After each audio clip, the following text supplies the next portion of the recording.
ஆழ்வார் திருவடிகளே சரணம். எம்பெருமானார் திருவடிகளே சரணம். ஜீயர் திருவடிகளே சரணம். ஸ்ரீ தொண்டரடிப்பொடி ஆழ்வார் திருவடிகளே शरणम. श्री பெரியவாச்சான் பிள்ளை திருவடிகளே शरणम.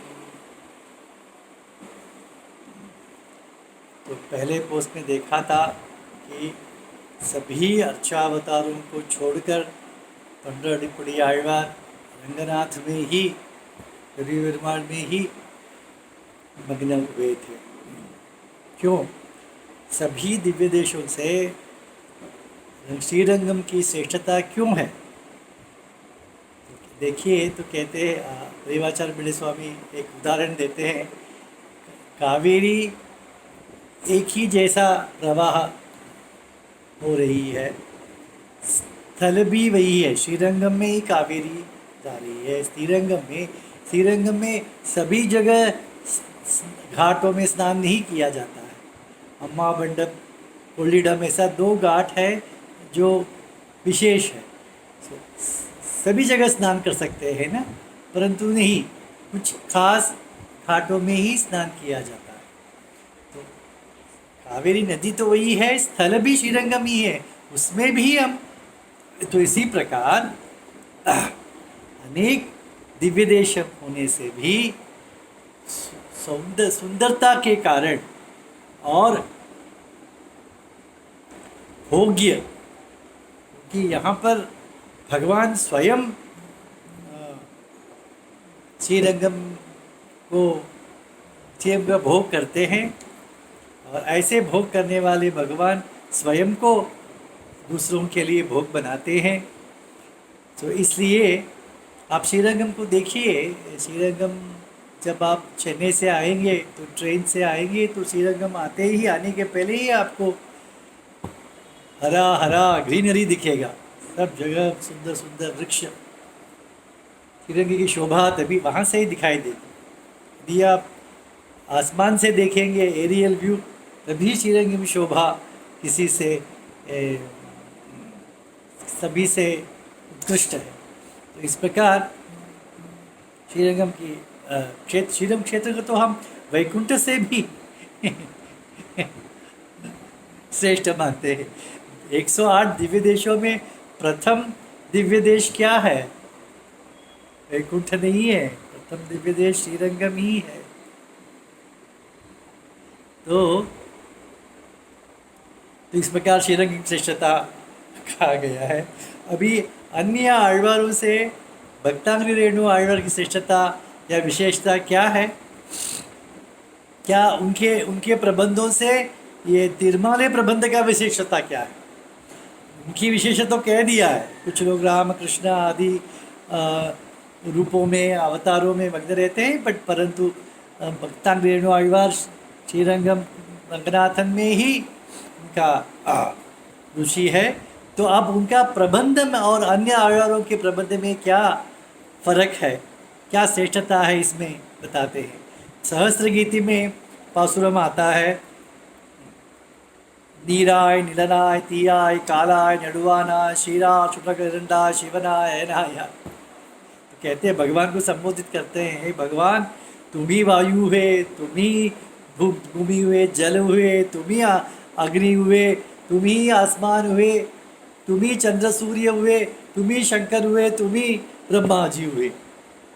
ब्रह्मा जी हुए सब तुम ही हुए हैं। ऐसा कहने से लोगों को लगेगा कि सब कुछ एक ही है, परंतु यहाँ पर क्यों जल को भी भगवान कहा गया? क्योंकि जल का अंतर्यामी भगवान है। क्योंकि अंतर्यामी ब्राह्मण करके एक भाग है उपनिषद में, जहाँ पर भगवान को कहा गया कि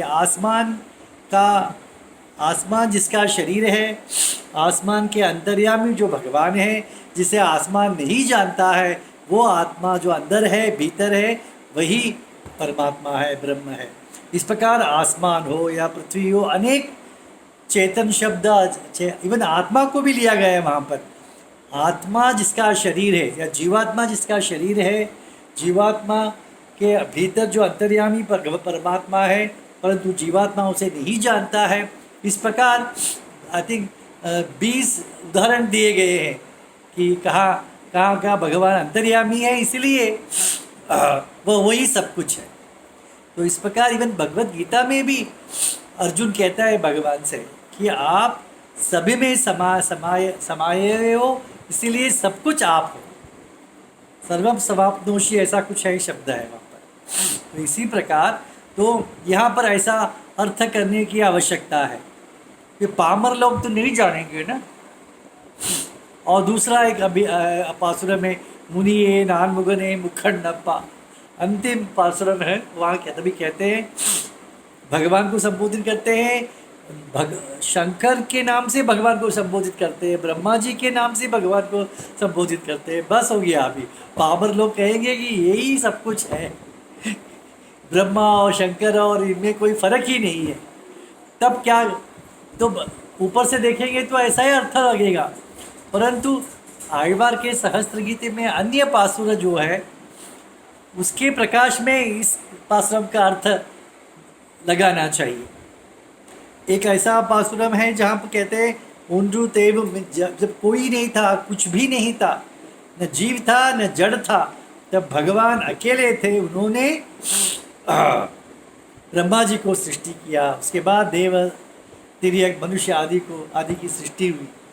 ऐसे आழ்वार कहते हैं ऐसे भगवान को छोड़कर आप अन्य देवताओं की उपासना क्यों करते हो, ऐसे आழ்वार कहते हैं वहाँ पर 10 पासुरों में। हर पासुरों में यही अंत है, ऐसे भगवान को छोड़कर कहाँ आप जा रहे हैं। तो इस पासुरम के अर्थ के प्रकाश में ही अन्य पासुरों का अर्थ लेना चाहिए। तब यहाँ क्या कहा जाता है कि ब्रह्मा जी के अंतर्यामी नारायण है, शंकर जी के अंतर्यामी नारायण है। तो वेद में कहता है ना, स ब्रह्मा स शिव सेन्द्र सोक्षर परम स्वराट, वही ब्रह्मा है, वही शंकर है, वही इंद्र है, वही पराट स्वराट है, जीव है। तो ये सब क्यों कहा गया है कि क्योंकि वो अंतर्यामी है। अंतर्यामी होने से जैसे हम कहते हैं वासन, तो वासन शब्द शरीर को भी शरीर से ही समाप्त नहीं होता है, वो वासन शब्द तक आत्मा तक जाता है शब्द। इसीलिए अभी आत्मा कौन है, भगवान है। तो हम सब भगवान के शरीर है, तो हम सब शरीरवाचक जो शब्द है सब भगवान तक पर्यवसाय होगा उस शब्द का। इसीलिए पेड़ वृक्ष कहेंगे तो वृक्ष के अंतर्यामी भगवान है, वहाँ तक उसका अर्थ जाना चाहिए वेदांत के हिसाब से। तो इसीलिए जब ब्रह्मा कहते हैं, ब्रह्मा का अर्थ है ब्रह्मा का अंतर्यामी। इसी प्रकार तत्वमसी का भी अर्थ ऐसा ही लिया गया है। तत्व ब्रह्म, त्वम तू नहीं, तुम्हारे अंतर्यामी जो है, जो परमात्मा है वो एक ही है। तो कारण वस्तु परमात्मा और तुम्हारे अंतर्यामी है श्वेत केतो। जैसे उसके कुछ आचार्य कहते हैं, हे श्वेत उद्दालक कहते हैं, हे श्वेत केतो तत्वमसी, वो जो तत् है, जो परमात्मा कारण वस्तु है, वो तुम हो। तुम क्यों हो, ऐसा क्यों कहा गया है, तुम्हारे अंतर्यामी भी वही है।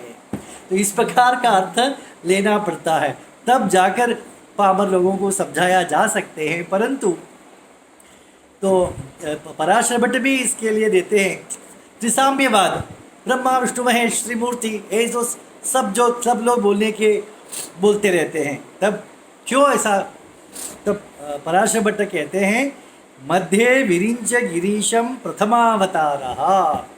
भगवान ने मनुष्य में रामकृष्ण अवतार लिया, प्राणियों में कच्छप पूर्व वराह नरसिंह ऐसा अवतार लिया, और देवताओं में कौन सा अवतार है, तो देवताओं में विष्णु अवतार है।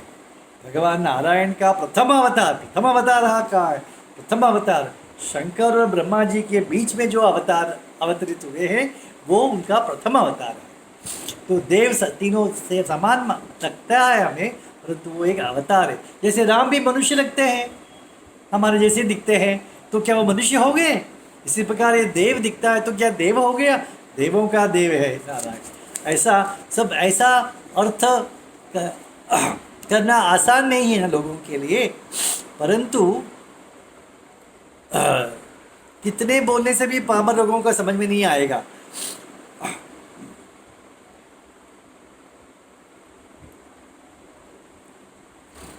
तो इस प्रकार जैसे ये सब दोष इसमें निर्मालय में नहीं है। जैसे सागर है, सागर का पानी स्वच्छ निर्मल होने से उसका धरातल या उसका नीचे का भाग दिखाई देता है। उसी प्रकार तिरुमालेश पासुरम में गहन अर्थ है, अर्थ अर्थ पुष्टि है उसमें, परंतु शब्द सरल है। सरल होने से आपको उसके अर्थ आसानी से समझ आ जाएगा। और दूसरा श्रेष्ठता कहते हैं प्रबंध के लिए, अभी देखिए प्रणव है, प्रणव है 3 अक्षरों का ओम प्रणव है। तो उसका अर्थ क्या है? कहते हैं चारों वेदों का सार अष्टाक्षर मंत्र है। अष्टाक्षर मंत्र 8 अक्षर का मंत्र, अष्टाक्षर मंत्र का सार प्रणव है। तो इतना गहराई से इसका अर्थ इतना गहरा है, परंतु शब्द क्या है? एक ही शब्द भी कह सकते हैं, 3 अक्षरों का एक शब्द। तो इतना संकुचित, इतना छोटे आकार का नहीं है, तो कठिन होता है उसका अर्थ समझने में। फिर उसको ओमकार को पृथक करना पड़ता है, अ उ म, अ का अर्थ ये, ओ का अर्थ ये, सब करना पड़ता है। उसके बाद नमः नारायणाय, इसके प्रकाश से अ और ओ का म का अर्थ लगाना पड़ता है। थोड़ा कठिन है ये सब। और महाभारत कैसा है? 1,25,000 श्लोक, इतना विस्तार है।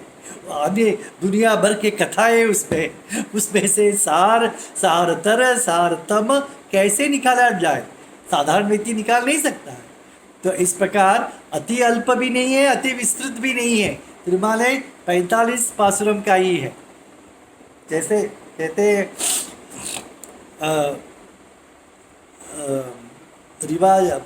रिचुअल्स होते हैं ना, तो उसमें प्रयोग, धार्मिक प्रयोग या वैदिक प्रयोग, बड़े शास्त्र होता है। उसके लिए समझ में, स्मृति में रखने, स्मरण रखने के लिए उसका एक वृत्ति ग्रंथ बनाया जाता है समझ में आने के लिए। उसी प्रकार ये अर्थ विस्तार अर्थ है, परंतु समझ में आने के लिए 45 श्लोकों में, पासुरम में इसे दे दिया गया। तो वो सहस्रगीति 1000 पासुरम है, फिर ये तिरुमणि 1000 पासुरम है। ये ऐसा नहीं है। 1000 पासुरम का जो अर्थ सारतम है वो 45 पासुरम में आसानी से दे दिया। इस प्रकार इसकी प्रस्तावना इतनी अद्भुत और सुंदर स्वामी परिवाचार्य मंडल ने रखा है। अभी अगले पोस्ट में प्रबंध का प्रथम पासुरम से शुरुआत करेंगे। श्रीमते रामानुजाय नमः। श्रीमद् वरवरमुनिये नमः।